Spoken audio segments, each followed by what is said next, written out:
I do not know anything, but this is my take of what was assigned with Brother Perez, which is the Christian and money. I'd like to introduce my wife, Luz. She's my better half. And we're blessed with two kids. One is actually with YFL, Alfonso Perez. The other one is with KFC because he likes KFC so much. That's Kentucky Fried Chicken. Okay. And he's a special child. He has autism. So we're like four in the family, and we've been here 4 years, and I'm really happy to be here as part of this community. And I'm glad as well that you guys are here to listen to somebody who might not know what he's talking about. So, Christians. So the first thing, we are Christians here, right? Okay, so if we are Christians, we do accept that the Lord Jesus is our master, right? Right? Yes. Right. And He is the master of everything, right? So in so doing, we should make Him the master of anything and everything that we have, in all things that we do, in all aspects of our lives. That's correct, right? And that's where money comes in. It's one aspect of our life that is hard to let go.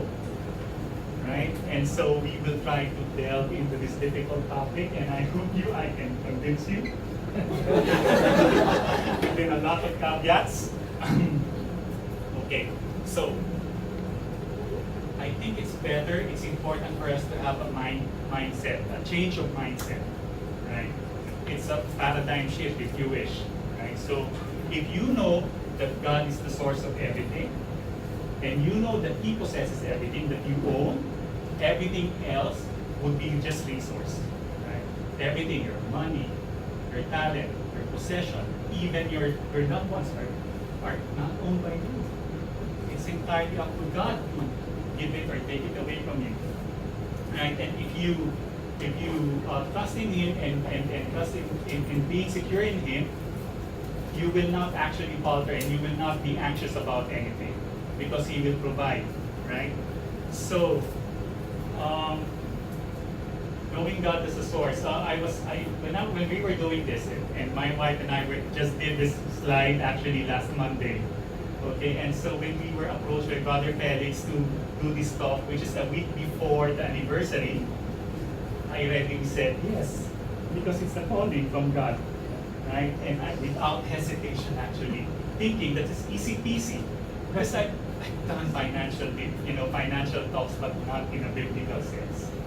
And that's where the problem is. So when we were doing this last Monday, we were like debating and arguing amongst ourselves, and we were like raising our voice saying, no, it's not like that, it's like this. And it's about timing, it's about money. It's really hard to let go, right? So there were a lot of misconceptions, a lot of debates coming in. It's really hard to deal with this topic, and I have to admit, it took me a lot of convincing, but slowly it started to unravel, right?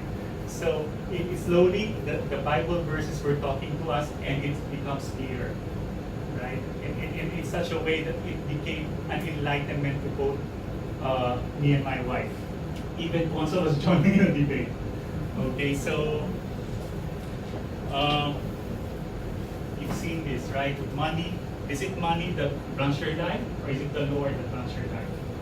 Right?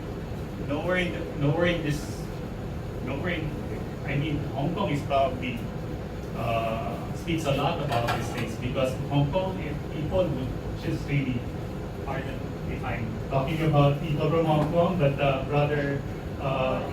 but then Hong Kong is where you really would make money and would like to make money. It's a never-ending process. It's really money, everything here in Hong Kong, right? So, in this case, God would always test us with money, because it's the possession that we would not want to let go of. It's actually the last to go in His Lordship, right? The devil himself would even test us about this, because he knows that that's the way of getting it to us, money. Right? Even Jesus Christ Himself, when he had that 40 days and night of fasting in the Judean desert, the devil appeared before Him and actually was tempting Him. They went up on top of the mountain, and this is one of the 3 temptations. They went up on top of the mountain and actually showed all the kingdoms and the wealth in the world. And the devil said, I will give you all of this if only you will bow down to me. And of course, Jesus Christ shunned him. Right? So God allows that to us. God allows that to happen. He would allow it to happen to us because He would want to test us. Okay? He would want to test us with how we take care with earthly belongings or earthly possessions, so that when He gives us riches in heaven, we are trustworthy. We're not untrustworthy. Right? So that's a way of God. Yung tatagalog ako, parang pinipitik tayo and letting us know that there's something awaiting in heaven. Okay, my favorite parable, and Brother Reg just talked about this last time. Right? You probably are very familiar with this one. The parable of the talents. And I'll go through this. So there was a master here who was going to go on a journey. Okay, so he called all his 3 servants. And before going on a journey, he gave each of the 3 servants according to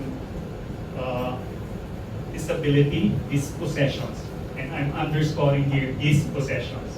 It's not theirs, it's his. Right? Pahiram lang yan sa kanila for them to use. And it's according to their ability. So the first one was given 5 talents. Okay? The second one was given 2 talents because of the ability that they can make do with the money given them. And then the third one was 1 talent. Okay. So what happened? Off he went on a journey. After a very long time, he came back. And he called all his servants and asked them to settle accounts. That's how it was written in the Bible. Okay. So the first one, who was given 5 talents, actually came forward right away. So very eager, I'm sure. And he said, Lord, you gave me 5 talents. I'm giving you back 5 more talents. So you have 10. What did the Lord say? You good and faithful servant, since you were faithful in small matters, I will give you great responsibilities. Right? And he said, come and share the joy of your master. The second one, of course, eager as well, because he made 2 out of the 2 given him, came forward and said, I made you 2, Lord, additional 2. Or master, not Lord. And then he said, you good and faithful servant. That's the master saying to the second one, since you were faithful in small matters, I will give you great responsibilities. Right? But the first one was probably hiding and cowering in fear. Was the last to come forward. And he said, I know you are very demanding, master, and I know you would plant or you would harvest where you don't plant, and you reap where you don't sow. Okay? And so out of fear, I buried the talent that you gave me. Okay. And then the master said, sorry, what did he say again? Sorry, the master said, you wicked and lazy servant. Okay? You know that I am demanding. I harvest where I plant, where I don't plant. I reap where I don't sow. You should have actually put that in HSBC. Right? And earn interest upon my return. But you did not. Okay? So now, your talents will go to the one who has the most, 10 talents. Okay?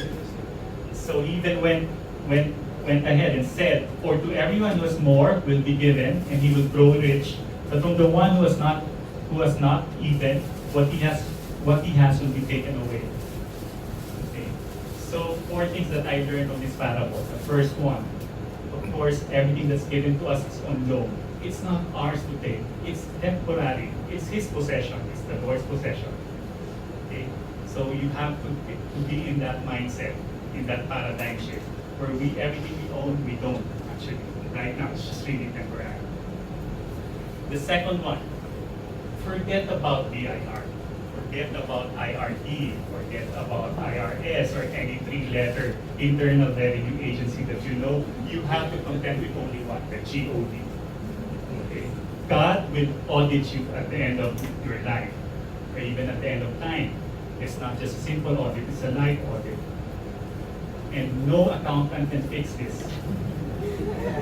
Kahit na ganun kagaling, even from KPMG, PricewaterhouseCoopers, they're not going to fix your finances when you come face to face with God. Because He knows what you're doing, He knows what you've done, and He even knows what you're thinking. See, He's even better than a judge, because the judge would only know what's even what would have been physically manifested. But whenever you have something in thought, the judge cannot see it, right? So you have Jesus or God is like that. He can see through you. Now, the third one, okay? The third one, if you abuse or misuse the talent given you, it's a serious crime. It's a serious sin. What happened to the last one? Jesus said, or the Master said, throw him out in the darkness outside, where there will be grinding and grating of teeth. Right? Antindi. Right? He was able to, he saved the money, which is 1 talent. He was able to give back one talent. I was just wondering, was making this, what if I took the 1 talent and I gambled with it and traded it and I lost? Would I have been, there's a hell and there's another one under the hell, right? So I don't know, but there's, at least you tried. Now the important thing to note about that is he gave us according to our ability, and he knows that we can make it happen and we can make do with what was given to us. Right? He did not give this last person or the last one with 5 talents because he cannot, it's according to his ability, right? So whenever something is given to us, know that the Lord knows that you are going to make it happen. You just have to trust in him. And the third one, or the fourth one, the last one that I learned from this one is money should be used wisely, or talent should be used wisely. I would compare it to manure, right? Abono or pataba sa lupa. Right? Manure is something that you put or scatter or spread on your farmland for harvest, for it to be bountiful, right? For the plants to really grow. If you pile it, it's just gonna stink. Right? So you have to use manure for the money or talent given to you. Right? Here, we come to such situations where we are asked to make a choice between money and God. Right? According to Matthew 6:24, no one can serve 2 masters. Simple analogy here is someone who will be employed, right? And if you have 2 employers, you cannot be loyal to one and disloyal to the other. And it comes with a lot of complications. There's non-compete clause, there's like overtime, and you cannot extend 24 hours in the day if you have 2 masters, right? The operative word here is can. It does not say should, right? Which means God is allowing it. God is allowing you to serve, not really serve 2 masters, but God is allowing you to serve him, right? And pursue with a reasonable interest money, right? It's not putting money on equal footing with God. Okay? God should be above everything else and money should be down there. It's just, money is very neutral, I'm telling you. Money is something that can be used for evil or something that can be used for good. It's the use that you make out of it. Money is not per se evil, right? It's a resource for you to use. Okay. The story of the rich man in Mark 10, verses 17 to 23.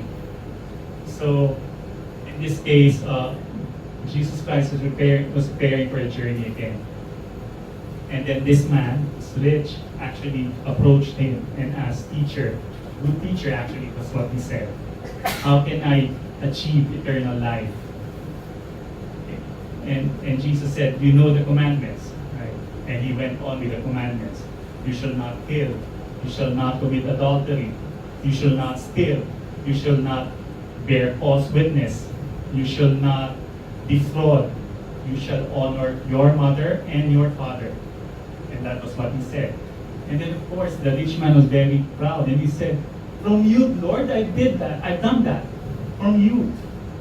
So God, or Jesus Christ, looked at him with love. And that was how it was stated in the Bible. He did not castigate, he looked at him with love. And he said, "But there's one thing lacking." Right? And what did he say? "Go sell what you have and give to the poor, and you will have treasure in heaven, and come follow me." I heard someone in the brother, you said, come follow me. Very apt. At that statement, the rich man's face fell, and he went away sad, for he had many possessions.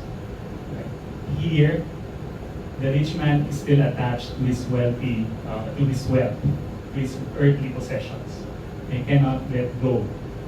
It's typical of men in privileged positions to be in this situation. They really cannot go. Right?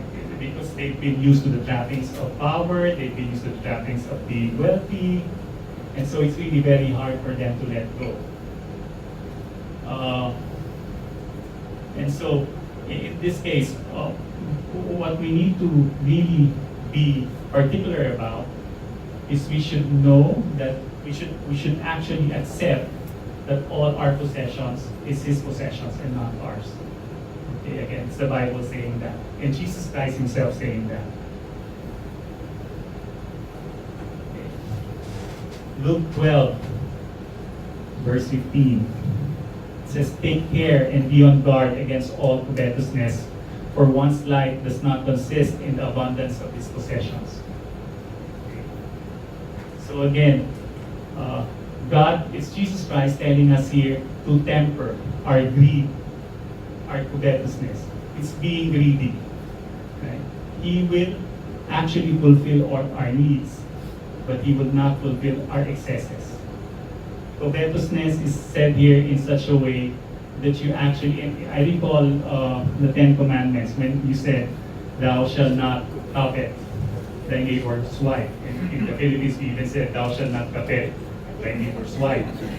Okay, thou shalt not covet your neighbor's house, your neighbor's farm possession, your neighbor's manservant, your neighbor's female servant, your neighbor's ox, your neighbor's donkey. Actually, it's possession. It was said there.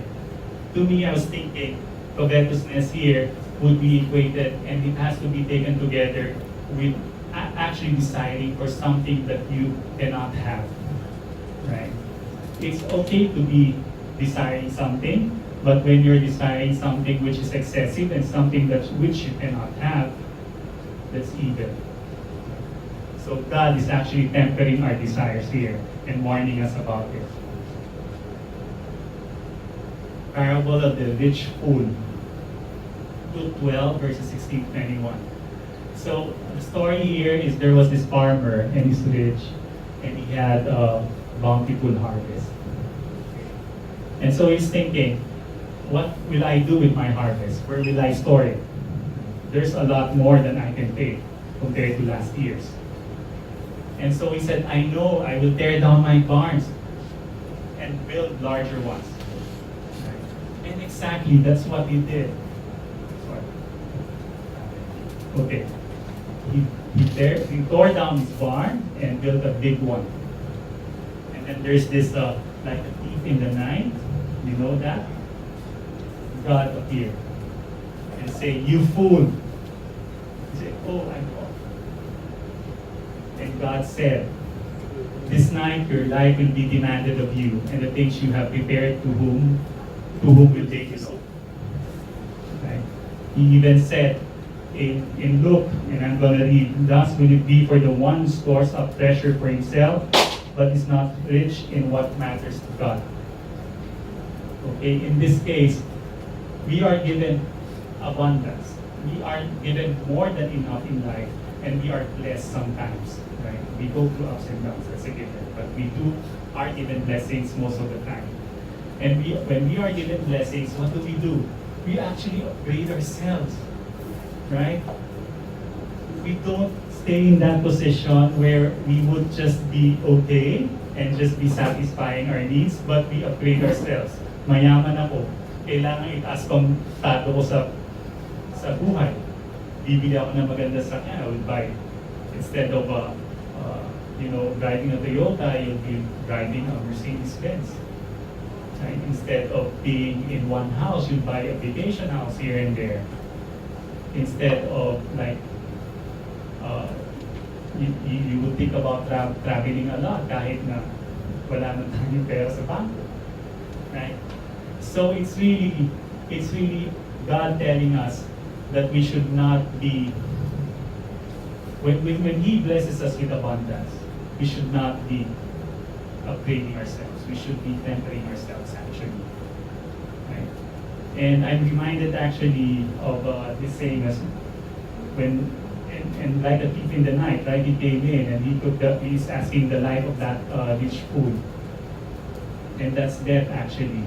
I was reminded about that saying, "The Lord give it, the Lord take it away." And I was so surprised that this has a biblical origin. It's Job 1 verse 23. The Lord has given, the Lord is taking away. Right? And that is to us a reminder that everything actually is His possession. And in one fell swoop, He can actually take it away. Your money, your possession, your talents, even your loved ones. And as soon as you remove yourself from that thinking that it's mine, your anxiety will go away. You become unbound. You're not tied down to anything else. Right? So that is what was said, to me, is what my takeaway is of the parable of the rich fool. I was also reminded of the story of Steve Jobs. Anyone here knows Steve Jobs? Steve Jobs was the one who made Samsung. I think he was the one who made Xiaomi.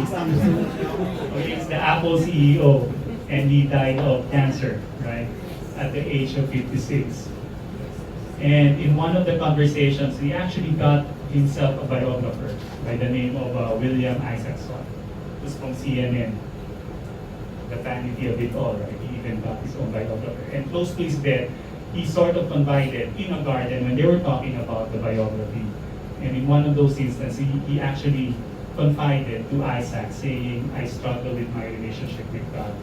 Steve Jobs telling that to Isaac. And Steve is actually Buddhist. It's not Catholic or it's not Muslim, it's Buddhist. And he said, "My relationship with God is on-off. It's on when I need Him, it's off when I don't need Him." Right? But then it kept him thinking, and because he was close to death already, he said, "I'm sure there is a God. I'm sure there's an afterlife." And then he goes back again to his earthly wisdom. Because I have so much knowledge. What's going to happen to that? Right? So even at that point of near death, he was saying, "I have so much knowledge. What can I do about that? Can I bring it to my afterlife?" No. He was worth 10.3 billion. Did he bring it up with him? No. He died alone. He came into this earth alone. He died alone. Right? That's something for you to learn. Steve Jobs. And a small side story to this, there was this daughter of his as well, Lisa Brennan Jobs, who said, it is in her biography that Steve Jobs is a jerk actually. Right? He's a bully. He would bamboozle you if he wants to get anything. He's an absentee father. All the proclivities in life. In a nutshell, he's a jerk. Right? So that for you is Steve Jobs. Right? I'm not trying to be derisive about him, but then what I'm driving here, the point that I'm driving here is you can lose everything that you have, no matter how rich you are. Even if you're poor, you're gonna lose it. If God wills it for you to lose it.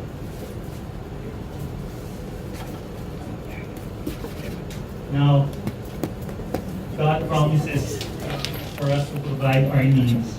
Okay, so it was my wife who compiled all of this, and I have not validated or verified this, so I take her word for it and I trust her because she's my wife.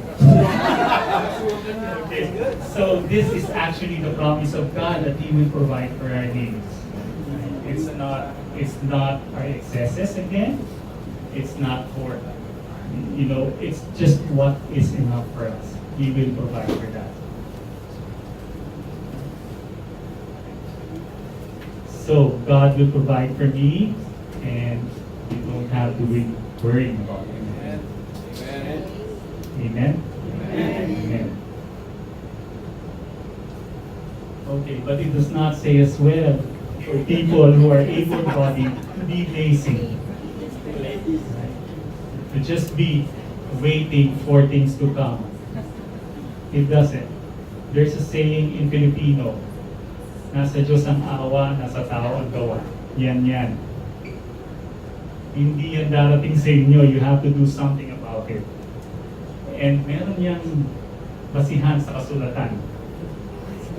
Choosing not to work is not good. It says there in 2 Thessalonians chapter 3 verses 10 to 12, for even when we were with you, we gave you this rule.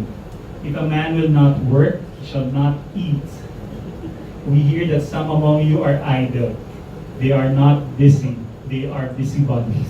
Such people we command and urge the Lord Jesus Christ to settle down and earn the bread they eat. Right? You have to work for it. Brothers and sisters, it's not gonna come to you. Right? I remember when I was studying for a difficult exam back in the Philippines, I would consider myself to be religious. I go to Mass Sundays, but I would go extra Masses on Wednesdays to St. Jude in Mendiola. Because St. Jude is the patron saint of the desperate and lost causes. And I think I was a lost cause because of the exam. And so I was there every Wednesday. You even went, Thursday, sorry. You even went with me. Sis Venus, we're still boyfriends and girlfriends. She's my ex actually, now my wife. So we used to go there and really fervently pray for me to pass the exam. But at the same time, I was studying myself to death. Until 3 a.m. in the morning, I'm studying, and then I have work the following day. Right? It's not just really being dependent on God and what He will give me. It's prayer with work at the same time.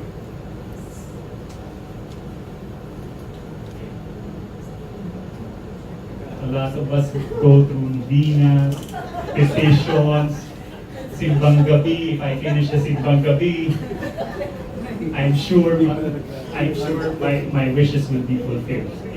Right? We have gone through all these things. Right? And surprisingly, this girl is saying that apply ka na ba because you don't have a job. You're just praying for it. It's not gonna drop like manna from heaven. I'm telling you. You have to work for it as well.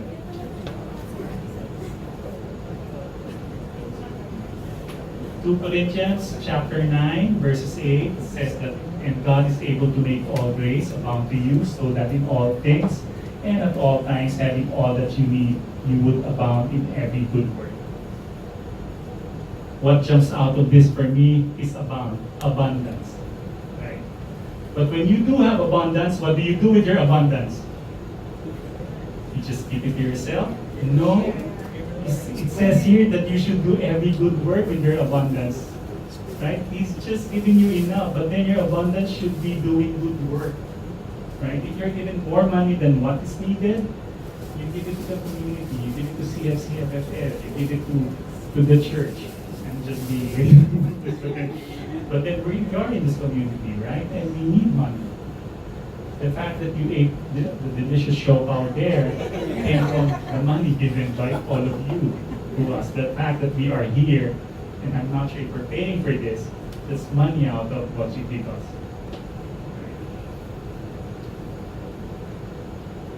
So God promises to meet our needs, not our needs.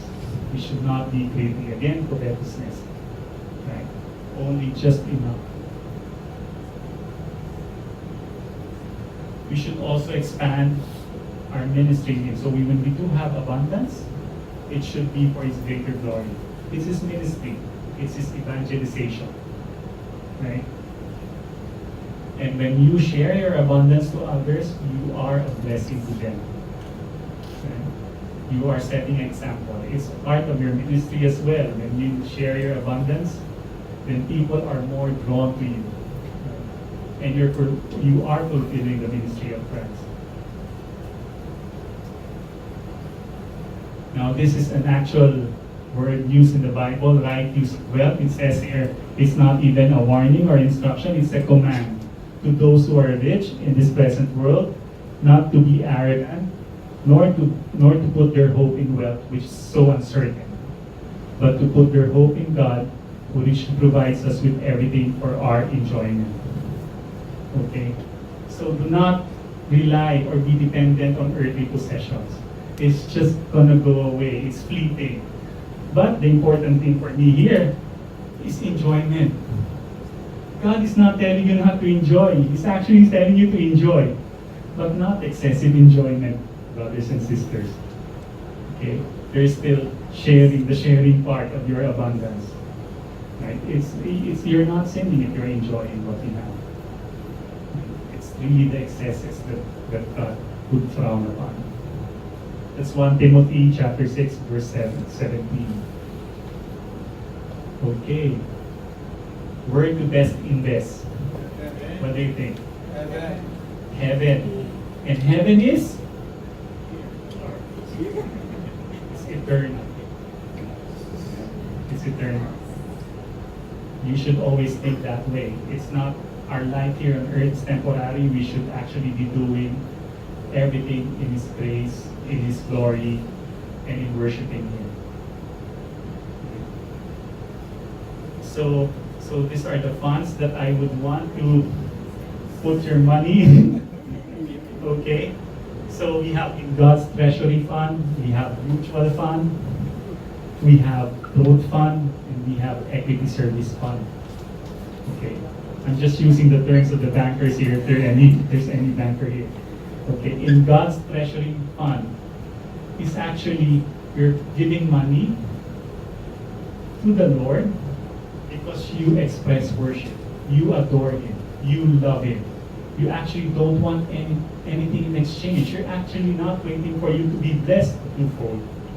You're just giving it because you're all loving of Him. You're worshiping Him. He is the center of your life. Right? It's the expression of worship. It's just like, and I'm reminded about my son, Bonso. And we give him baon, allowance, every week. Okay, he saves that. But then, unexpectedly, he would come home and bring us 6 cupcakes, which are favorite. My Venus and I would be brought cupcakes by Bonso, and he would buy that out of his allowance. And we did not tell him. And when he would give that to us, we were like, oh, we're about to fell off from our chairs and say, oh, you remembered us. And so we were so thankful that and so appreciative, super appreciative that He brought us those things. So much more with the Lord. I mean, I can buy that for my wife or for our family, but He took it upon Himself to buy because He loves us. It's just like us, right? With the Lord. He doesn't need our money. He has everything. He actually doesn't need us. But if we give something to Him, He's going to be super appreciative like a parent to a child. I'm telling you. Mutual fund. It's encouraging fellowship. It's just like you guys being here, brothers and sisters. Okay? We give money because we would want to have fellowship. We love each other because we are one in Christ. And we need to have a gathering. Right? And when we do have a gathering, we cannot just go out there on the streets and gather and praise the Lord there. People might look at us crazy. Right? We need to have a venue. We have to pay for this. We need to have food on the table. We need to have pay for electricity. And so that would go into that mutual fund. Right? It's all about fellowship. Growth fund. To enhance my character, you have to invest in yourself as well. Do not neglect yourself because you are an instrument of God. You are an instrument for His evangelization. Okay, you have to upgrade yourself. iPhones can be upgraded. Why not you? You have to read the Bible every day, as often as you like. You have to equip yourself with the knowledge for you to evangelize and be part of this ministry. So that's investing in yourself, right? You give yourself money to do that. You cannot like evangelize if you're like in shabby clothes as well, right? People are gonna be, they're not gonna approach you. You need to be well dressed at least, not in Louis Vuitton or Ferragamo or whatever. At least presentable, right? So that you can you can be believable and people will approach you and not look as if you're like begging for their money. Equity service fund. Okay. You know the concept of equity. When you buy a house, right, you equitize it. Right? You actually would put equity into a house and then you ask for a loan for them from the bank for that. So that's equity. This is actually equity service fund for us in building His house. Right? We put equity to it. We have to build the house of the Lord. And we have to build wherever we can and whenever we can. It's not just here in Hong Kong. It should be global actually. It's part of our ministry. We are fishers of men. We should evangelize. And so we need to have money to do that. Right? It's not like the able-bodied lazy guy who's just waiting for manna from heaven. It's not. We have to walk the talk and do it. We need to contribute. We need your money actually for us to do our ministry. It doesn't matter how much, but as long as it's out of the goodness of your heart, we are welcome to send. The rewards of giving. Okay. Honoring God with my money. It should be His money. It's not my money. Okay. So material well-being. Okay. I go with another quote from the Bible. It's Malachi 10. It says, "Bring the whole tithes into the storehouse, that there may be food in my house, and try me in this, says the Lord of hosts. Shall I not open for you the floodgates of heaven, to pour down blessing upon you without measure?" So it's God even promising that He will outgive us. We cannot outgive Him. Right? So He's the greatest giver in the universe, and He won't let you outgive Him. Okay? Which is true. It all came from Him. It's not our possession, it's His. So He will really give us if He thinks that we are deserving. You have emotional well-being. Again, like I said, if you had that mind shift or mindset change where money is not your possession, it's just temporary, you will become unbound. Okay, you're not going to be tied down to say, you might be thinking that I might lose this someday, I have to, fence it or something like that, or really say keep it. It's not. You become unbound when you think that it's not your possession. So your emotional well-being is there, as long as you do it for the glory of God. And of course, the most important, eternal well-being. And I think I have a quote here as well. It says in Luke chapter 12, verses 32 to 34, "Do not be afraid any longer, little flock, for your Father is pleased to give you the kingdom. Sell your belongings and give alms. Provide money," it says here, "provide money bags for yourself that do not wear out." See, kailangan matibay raw ang kaban ng bag niyo na lalagyan ng pera. An inexhaustible treasure in heaven that no thief can reach nor moth destroy. So our riches are going to be in heaven. If not on earth, it's going to be in heaven. Right? And we're all after that, right? We all want to go to heaven and be with Him. Okay, I'm near the end of my talk. Key takeaways. The first one, Jesus is Lord over our money. We are merely stewards. I must not make the assumption that everything within my hand is for my consumption. Okay, do not eat all of it. Do not. Or you need to give and share your blessings. And our generosity is important for the furtherance of the CFC FFL vision and mission. Right? It's all about the evangelization purpose of CFC FFL. There's this difficult subject about tithing, and you know where the tithe word came from. It's the tenth of your income, and that was in the Old Testament. I know I should not be, I might be ruffling some feathers here, but in the New Testament, whatever you give, as long as it's out of the goodness of your heart, God will appreciate it. God will appreciate a cheerful giver. I remember Brother Reg saying that Brother Sunny was even asking, bro, even 20 Hong Kong dollars or 10 Hong Kong dollars, that's okay. As long as it's really out of your own donation, that's okay.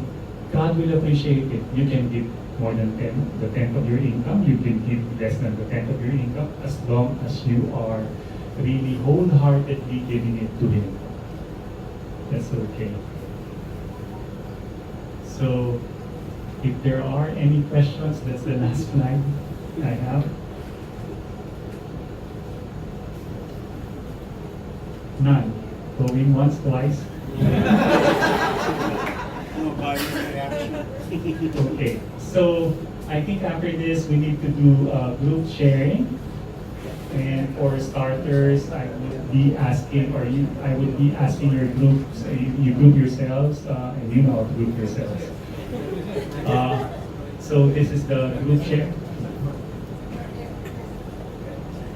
Okay, so that's the one. How do you invest the wealth God has blessed you with?